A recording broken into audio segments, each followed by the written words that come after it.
মুনমুন আক্তার লিজা। তিনি মৌরি নামে বেশ পরিচিত। জন্ম 6 ডিসেম্বর 1983 সালে। তিনি একজন বাংলাদেশি চলচ্চিত্র অভিনেত্রী।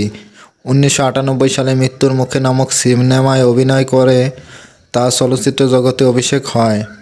এরপর 2007 সাল পর্যন্ত তিনি প্রায় 309টি চলচ্চিত্রে অভিনয় করে বেশ নাম কুড়িয়েছেন।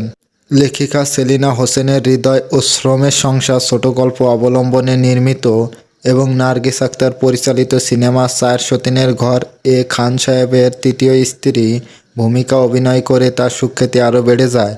তৎকালীন সময়ে অশ্লীল চলচ্চিত্রে ব্যাপক প্রসার ঘটে, আর তারই ধারাবাহিকতায় মৌরিও বেশ কিছু অশ্লীল চলচ্চিত্রে অভিনয় করেন এবং চলচ্চিত্রে অশ্লীলতা ও নগ্নতার জন্য ব্যাপক সমালোচিত হন। এরপর হতেই সিনেমার প্রতি তার নেশারিক্ত চলে আসে, যে কারণে 2007 সালের পর থেকে তিনি চলচ্চিত্রে আর দেখা যায়নি তাকে। মাঝে কিছুদিন তিনি বিভিন্ন যাত্রাপালায় অভিনয় করেন।